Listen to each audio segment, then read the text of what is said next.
আসসালামু আলাইকুম প্রিয় এইচএসসি 24 ব্যাচের শিক্ষার্থীরা, তোমাদের জন্য নিয়ে আসলাম আজকে ফিজিক্স ফার্স্ট পেপারের ফাইনাল সাজেশন। চলো আমরা দেখি এখান থেকে কিভাবে সৃজনশীলগুলো আসতে পারে। তো ফিজিক্সে বা শর্ট সিলেবাসে আমার চ্যাপ্টার হলো 60টা। তো 60টা চ্যাপ্টার থেকে খুব ক্লিয়ারলি বোঝা যায় যে সবগুলো থেকে একটা করে সৃজনশীল যদি আসে, দেখো 1 2 3 4 5 6 7, অ্যাটলিস্ট একটা করে সৃজনশীল সবগুলো চ্যাপ্টার থেকে 100% শিওর আসবে। এখন প্রশ্ন হলো ডাবল করবে কোত্থেকে।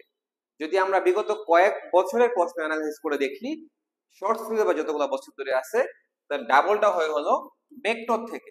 তো আমরা অনেকেই আছি এখনো ভেক্টর ঠিক মতো পারি না, বা ভেক্টর বাদ দেওয়ার চিন্তা করতেছি, যেটা খুবই রং একটা ডিসিশন হবে। ভেক্টর আমাদেরকে অবশ্যই পড়ে যেতে হবে, কিন্তু এটা কি তাহলে 100% ফাইনাল যে ভেক্টর থেকে ডাবল হবে?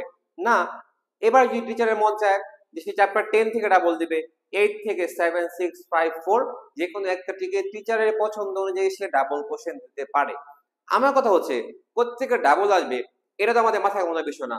আমাদের মাথায় কোনো বিষয় হচ্ছে আমরা 60টা থেকে যে 60টা আসবে এই 60টা পারতেছি কিনা। আমার যদি 60টাই প্রস্তুতি থাকে তাহলে আমরা আরেকটা ডাবল আসলে অবশ্যই ইনশাল্লাহ পারবো। এখন আমরা চ্যাপ্টার ওয়াইজ চলো একটু কথা বলি যে ভেক্টর নিয়ে আসলে আমাদের কি করা উচিত।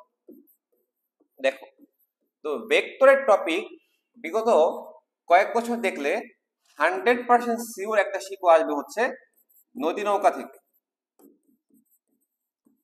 কনফার্ম। নদী নৌকার ম্যাথ কনফার্ম। 23 সালে তোমরা খেয়াল করে দেখবা নদী নৌকার ম্যাথটাতে একটু ক্রিয়েটিভ কোশ্চেন করছে যে কতটুকু দূরত্ব অতিক্রম করবে, সোজা গেলে বেশি রাটে গেলে বেশি কিনা। আগে তো শুধুমাত্র বেগ আর সময় নিয়ে আসতো, অতিক্রান্ত দূরত্ব নিয়ে মোটামুটি কোশ্চেন আসতেছে। তো নদী নৌকা তোমরা অবশ্যই বোর্ড থেকে ভালো মতো প্র্যাকটিস করে যাবা। নদী নৌকার সাথে যে কোশ্চেন গুলো আসতে পারে সেটা তোমরা জানো হচ্ছে আপেক্ষিক বেগ ও বৃষ্টি থেকে। আপেক্ষিক বেগ ও বৃষ্টি, এই ভেক্টরটা অনেকেই তোমরা আছো যে স্কিপ করে যাও। দেখো, এত সোজা প্রশ্ন ভেক্টর থেকে মাঝে মধ্যে আসে, অবাক করা বিষয়।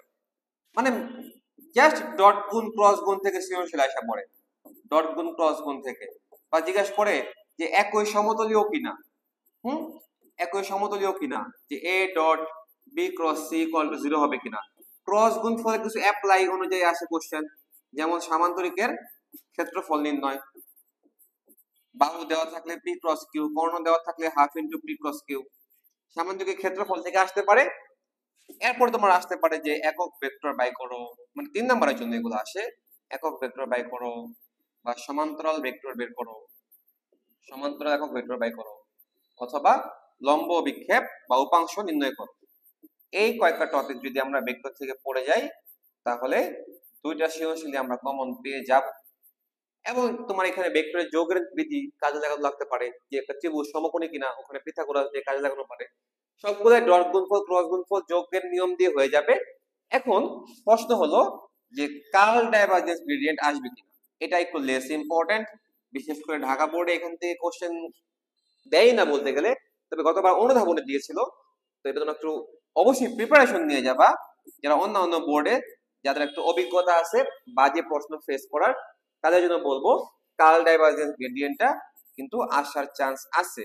কিরকম আসার কোশ্চেন আসতে পারে এখান থেকে তোমরা জানো যে ভেক্টর ক্ষেত্রটি অঘূর্ণনশীল কিনা, তারপরে ভেক্টর ক্ষেত্রটি সলিনয়েডাল কিনা। এই প্রশ্নগুলো আসবে, আমাদের কার্ল বা ডাইভারজেন্স বা গ্রেডিয়েন্ট জিরো করে দেখাতে হবে। তো এই টপিক থেকে সৃজনশীল আমরা স্কিপ করব না। এই কয়েকটা টপিক যদি আমরা ভেক্টর থেকে পড়ে যাই, আর তোমার নদী নৌকা তো তোমার আলটিমেটলি সামান্তরিক সূত্রের একটা অ্যাপ্লাই, তাই না? তো লোভ দিলে সামান্তরিক সূত্র দিয়ে নদী নৌকার বদলে এবার যদি টিচারের চায় যে না এবার আমি নদী নৌকা দিব না, সামান্তরিক সূত্রের অন্য একটা অ্যাপ্লাই দিব, দিতে পারে। আচ্ছা, তারপরে খেয়াল করে দেখো লন রোলার কিন্তু আগে শুধুমাত্র থিওরিতে আসতো, এই লন রোলার কিন্তু এখন সৃজনশীল আসা শুরু করে দিয়েছে, যে ঠেলাটি টানা সহজ কিভাবে ম্যাথ করে দেখাও। এই প্রশ্নগুলো আমরা পড়বো। বৃষ্টির ম্যাথের কি কি টাইপ আছে তোমরা এটা অলরেডি জানো, তাও আমি একটু আলোচনা করি। আপেক্ষিক বেগ কোনটা বুঝছো? ওই একটা ট্রাক যাচ্ছে, ট্রাক যাচ্ছে তোমার উত্তর দিকে, পূর্ব দিকে, গাড়ি চলতে দেখলে উত্তর দিকে, প্রকৃতপক্ষে গাড়িটি কোন দিকে চলছে, এভাবে আপেক্ষিক বেগের প্রশ্ন আসবে। আর বৃষ্টি দেখো কি কি টাইপ হতে পারে। একটা কি হলো, খারাপ বৃষ্টি পড়তেছে, এদিকে সাইকেল চালা যাচ্ছে। এরপর আসতে পারে তোমার বৃষ্টি তো খাড়ায় পড়বে, সাইকেল যেদিকে চালাতেছে ওদিকে বাতাস। আবার একটা আসতে পারে বৃষ্টি তো খাড়ায় পড়তেছে, সাইকেল যেদিকে চালাচ্ছে তার বিপরীত দিকে বাতাস, মানে আমার অপোজিট দিকে বাতাস আসতেছে, একই দিকে বাতাস, অথবা তোমার শুধুমাত্র সাইকেল অথবা বাতাস, যে কোনো একটা থাকবে। আর তোমার গাড়ির কাজ ভিজবে কিনা, সামনের কাজ ভিজবে নাকি পিছনের কাজ ভিজবে। কতবার এই গাড়ির কাছে প্রশ্নটা আসছে ঢাকা বোর্ডে, অন্যান্য বোর্ডে বাকিগুলি আসছে। এই হলো তোমার বৃষ্টির টাইপের ম্যাথ গুলা। এগুলো যদি আমরা করে যাই তাহলে আমাদের বেগফুটটা কমন পাইলাম। এবার চলো আমরা দেখি হইতেছে নেক্সট নিউটনের বলবিদ্যা। তো নিউটনের বলবিদ্যায় আমরা কি পড়বো? এই চ্যাপ্টারটা অনেকেই ভয় পায়, মনে করে যে পুরো চ্যাপ্টারটাই বাদ দিয়ে দিই। হ্যাঁ, নিউটনের বলবিদ্যাটা অনেকেই ভয় পায়, এটা যেন বাদ দিয়ে দেই। কিন্তু এই চ্যাপ্টারের একটা টপিক যে ব্যাংকিং কোণ, হ্যাঁ, এই ব্যাংকিং কোণ আর জড়তার ভ্রামক,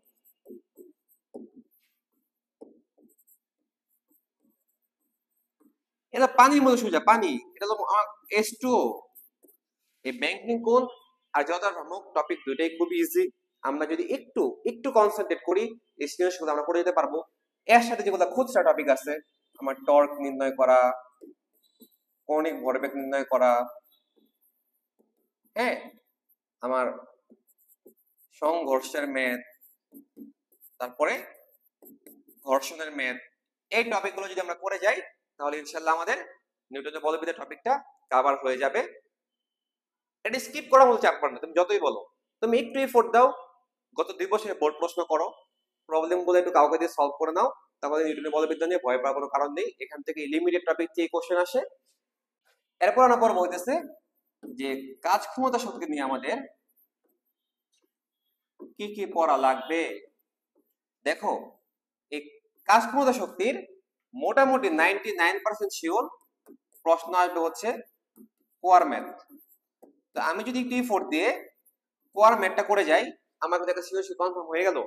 তো কোয়ার ম্যাথে কিন্তু মেইন যে কনসেপ্টটা খাটাইতে হয় সেটা কিন্তু বরকেন্দ্র। এখন বরকেন্দ্র দিয়ে কিন্তু শুধুমাত্র কোয়ার ম্যাথই হয় না, ইট দিয়ে বিল্ডিং বানানোর ম্যাথ হয়, যেখানে আমার বরকেন্দ্রের সরণ কাউন্ট করতে হয়। তাহলে এই চ্যাপ্টার পড়ার জন্য অবশ্যই আমাকে বরকেন্দ্রের কনসেপ্ট ক্লিয়ার রাখতে হবে, এবং একই সাথে আমার বিভব শক্তি,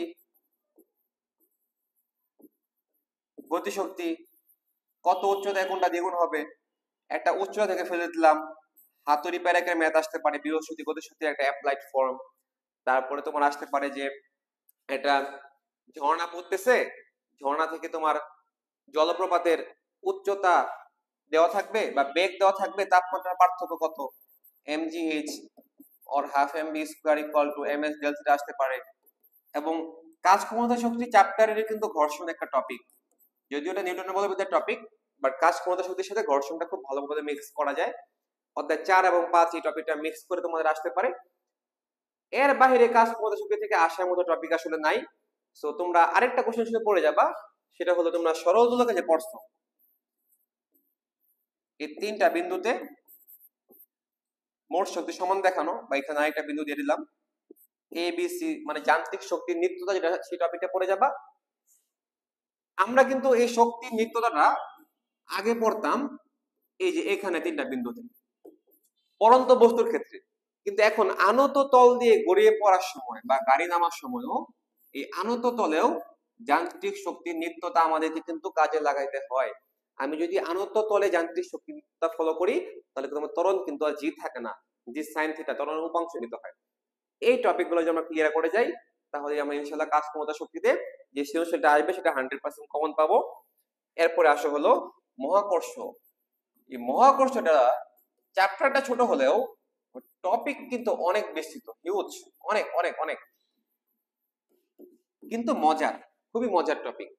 আমরা যদি একটু কৃত্রিম উপগ্রহের সব নলেজগুলো রাখি, যে একটা কৃত্রিম উপগ্রহ, ওর বেগ কত, ওর টি কত, ও কত উচ্চতায় আছে, হ্যাঁ, কিভাবে ওকে চাঁদের মতো উপগ্রহ বানানো যাবে, কিভাবে বহিস্থির বানানো যাবে, হ্যাঁ, বহিস্থির উপগ্রহের আবর্তন কাল কত, 24 আওয়ার। কৃত্রিম উপগ্রহ যদি আমরা আইডিয়া রাখি আমার একটা সৃজনশীল হয়ে যাবে। আমরা যদি মুক্তিবেগ সম্পর্কে আইডিয়া রাখি, মুক্তিবেগ সম্পর্কে আইডিয়া রাখি যে কিভাবে ওকে নিক্ষেপ করলে ও আর পৃথিবীতে ফিরে আসবে না, এবং অবশ্যই কৃত কাজ, তুমি একটা স্যাটেলাইটকে এই উচ্চতায় উঠায় নিয়ে যাবা, ভূপৃষ্ঠ থেকে উচ্চতায় নিয়ে যাবা, অবশ্যই কাজ করতে হবে। তাহলে আগে কোথায় ছিল, কোথায় নিয়ে গেছো, ওই কাজ করার সূত্রগুলা তোমার অধ্যায় 5-এর সাথে মিক্স করে কিন্তু মহাকর্ষে আসতে পারে। কেপলারের সূত্র থেকে তো সৃজনশীল আসে না, সৃজনশীল আসার মতো কোশ্চেন এগুলা।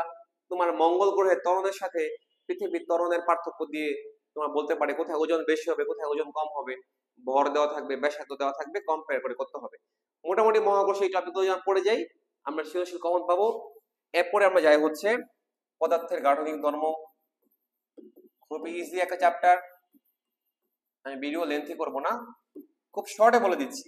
তোমার যদিও গুণাঙ্ক একাধিক, ইয়ং গুণাঙ্ক, হ্যাঁ, তোমার আয়তন গুণাঙ্ক, মোচর গুণাঙ্ক, প্রশ্ন কিন্তু আসে সেই ইয়ং গুণাঙ্ক থেকে। বলে যে একটা স্প্রিং এর মধ্যে একটা দড়ি ঝুলাই দিছে, কোন তারটি ব্যবহার করা বেশি শক্তিশালী হবে, অর্থাৎ ইয়ং গুণাঙ্ক যার বেশি তার তো স্থিতিস্থাপকতা বেশি, সেই তারটা দিয়ে তো মানে সেটা দিয়ে তো শক্তিশালী তার বানানো যাবে। মানে ওয়াই এর ভ্যালু অ্যানালাইসিস, ওয়াই অ্যানালাইসিস তোমরা জানো, ওয়াই এর ফর্মুলা FL/AL। এই যে তুমি কাউকে বিকৃত করবা, তোমার কাজ করা লাগছে না, কৃত কাজের সূত্র তোমার সরাসরি আসবে, এবং সঞ্চিত বিভব শক্তি, একক আয়তনে সঞ্চিত বিভব শক্তি ইউ বের করা। আমি সূত্র লিখে দিলাম না, তোমরা সবগুলো জানোই, আমি সাজেশন দিচ্ছি। এই হলো আমার একটা টপিক, এবং সেকেন্ড টপিক হচ্ছে পয়সনের অনুপাত। That is a high possibility যে ইয়ং গুণাঙ্ক আর পয়সনের অনুপাত মিক্স করে আমাদেরকে প্রশ্ন দেবে। তোমরা জানো পয়সনের অনুপাত ইকুয়াল টু পার্শ্ব বিকৃতি বাই দৈর্ঘ্য বিকৃতি, এটা সাজালে এরকম হয়। তো পয়সনের অনুপাতের মানের যে সীমাটা, এই সীমা অনুযায়ী আমাদেরকে প্রশ্ন করা হবে যে সঠিক কি সঠিক না। আর ইয়ং গুণাঙ্ক এই চ্যাপ্টারটা ইনশাআল্লাহ তোমরা শিওর পারবা, এখান থেকে কোনো কঠিন প্রশ্ন আসতেই পারে না।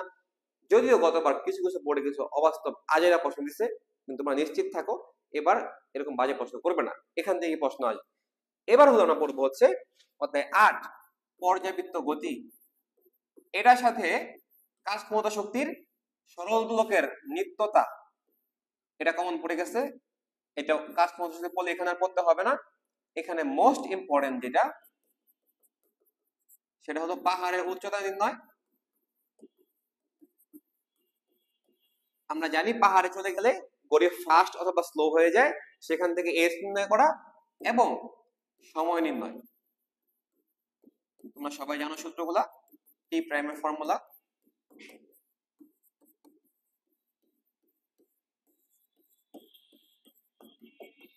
আচ্ছা, এর বদলে আমাদের আসতে পারে হচ্ছে তোমার এই গতি শক্তি বিভব শক্তি থেকে।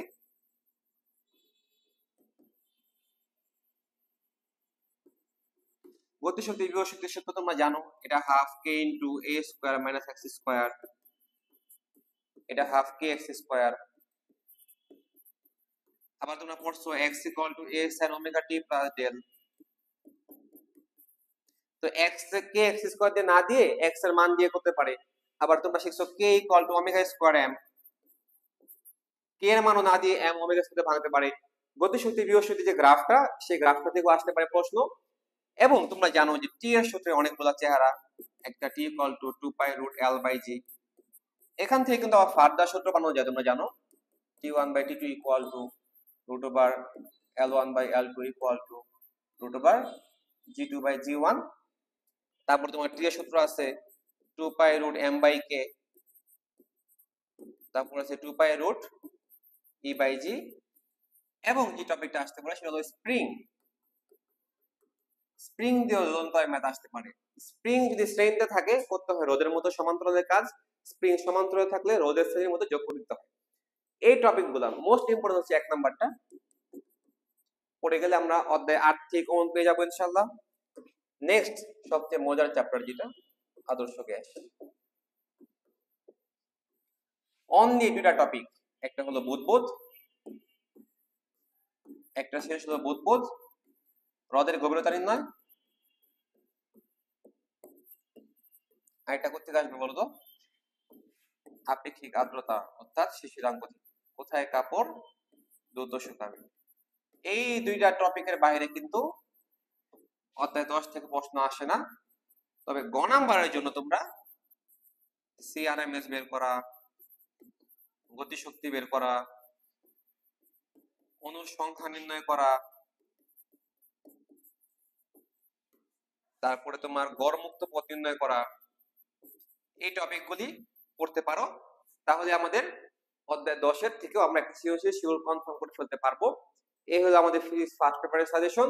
যে টপিকগুলি আমি বললাম তোমরা খাতায় নোট করে এই টাইপের সবগুলো শিখো, প্র্যাকটিস করে যাও।